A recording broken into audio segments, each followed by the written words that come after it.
Hello darlings, welcome back and thank you so much for tuning in. If you're new here, I'm Mariam and I make faith, beauty and lifestyle videos. So if you're interested in that type of content, please feel free to hit that subscribe button. So today's video is going to be the first in a series that I'm calling Beauty and Virtue, where I'll be basically discussing inner beauty, cultivating virtue, and just basically growing into the women that God created us to be. I'm going to start this off by sharing my personal struggles and convictions with self-control and the steps that I've been taking to overcome the lack thereof. And hopefully this will encourage someone who might be going through a similar situation. So I've been getting a lot of convictions lately about self-control, and we all know that when someone lacks self-control, it manifests itself differently from person to person. In my personal situation, I struggle with dealing with anger, but for another person that might be excessive eating or excessive spending or something like promiscuity. It has many faces, and I think all of us at some point or another in our lives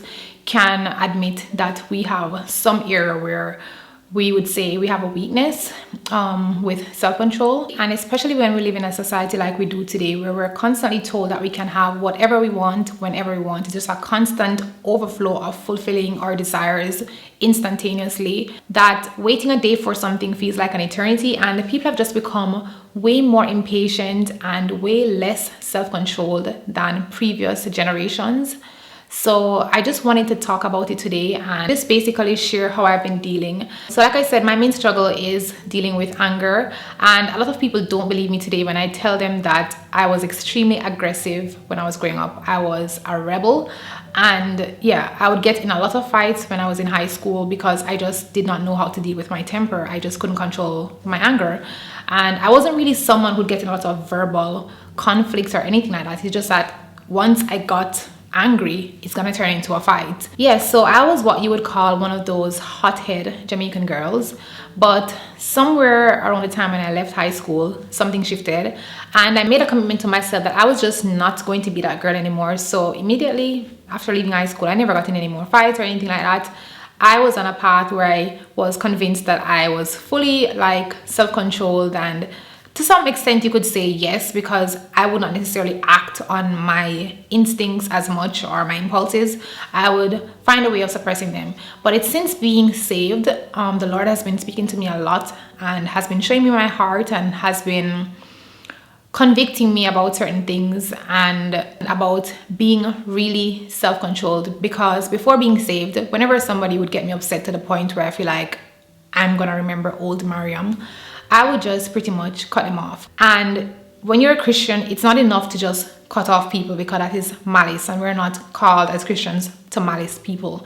So it's since being a Christian that I've been really seeing that it's not enough to just cut off somebody the moment that I find them toxic. Not to say I'm gonna put myself purposely in a situation where I don't need to be in to endure somebody's toxic behavior, but it's not enough to just cut off people the moment I can't get along with them. And that has been my strategy for years. I would just malice you in the blink of an eye. The moment that I see that you cause too much drama or that you're just too much to handle, and it's gonna bring me back to my old ways of being aggressive, I would just cut you out of my life completely. I would just have nothing to say with you. And I wouldn't say I don't forgive you. I always thought that I forgive people when I do that.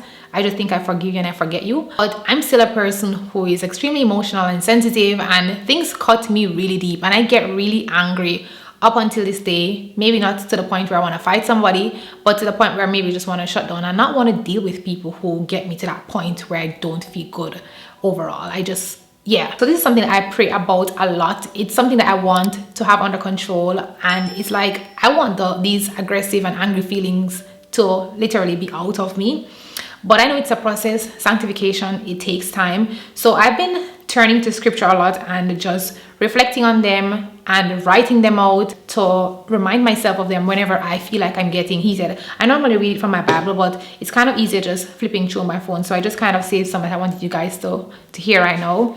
So the first one I want to share with you guys is Proverbs 25:27-28. It says, "It is not good to eat too much honey, nor is it honorable to search out matters that are too deep. Like a city whose walls are broken through, so is a person who lacks self-control." So like I said, self-control manifests itself in different ways in different people. And I wanted to also say I've observed in my own self Since I started this diet a few months ago, I realized that people who usually have self-control issues in one area tend to have self-control issues in another area as well. So it's usually not just confined to one thing. I also realized since starting this diet that if you're able to control yourself with food, you're also able to control yourself in many other areas. A lot of times you see people who have a struggle controlling themselves with food, they tend to also have other issues with self-control, whether it be temper or maybe just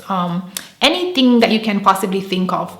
I think it normally walks hand in hand with other things, and I think that when we're able to control ourselves with food, like it says right here about honey, to also be mindful if we're overindulging in something and leading onto a path of gluttony, which is also one of the deadly sins. So as I'm approaching the end of this diet, like I told you guys, I wasn't going to do this alkaline diet forever. I was going to do it for 2 months and then stop. I plan to go on another diet right after that, which is going to be like a graduation from this diet.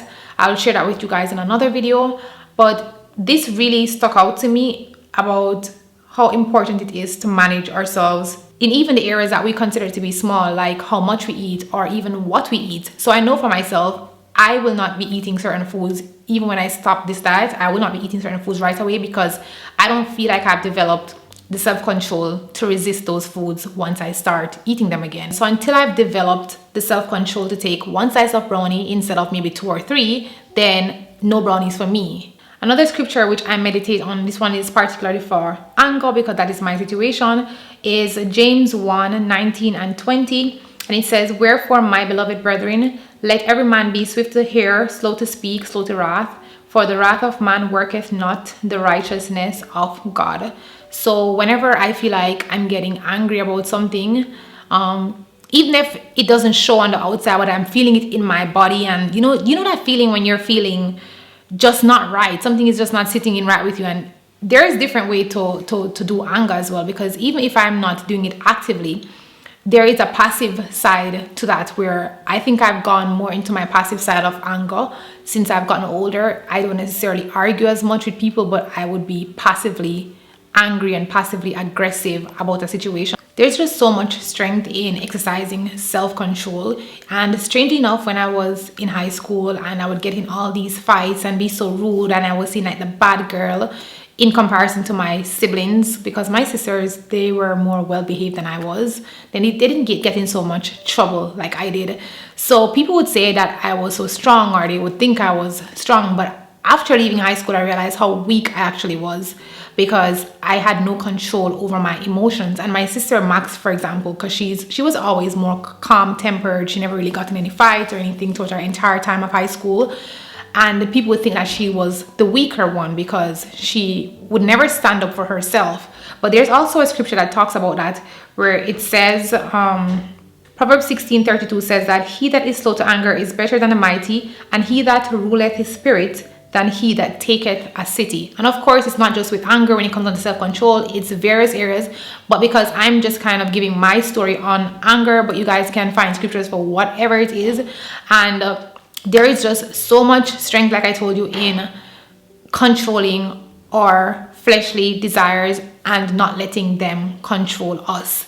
Whether it is with drinking or whatever it is that you might have a struggle with, it's always a benefit to us to cultivate this virtue of exercising self-control in whichever area of our lives that we may need to. I'm constantly doing things, going from my convictions, just to manage myself better and be a better steward over all my resources, including my time. So I just wanted to share that with you guys, and I'm in no way trying to teach anyone anything. I'm just openly sharing my walk with you guys, and you guys can leave in a comment if there is anything that you guys are doing actively to manage yourself in the area of self-control and how it has been working for you.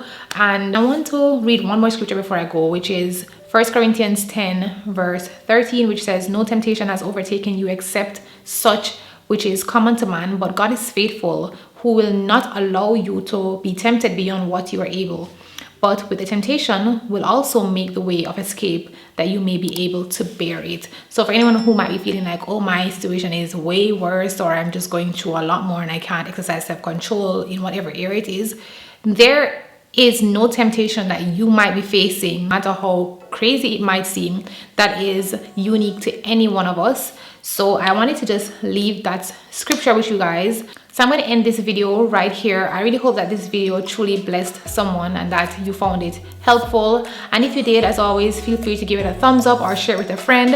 And I thank you again so much for watching, and I'll see you all in my next video.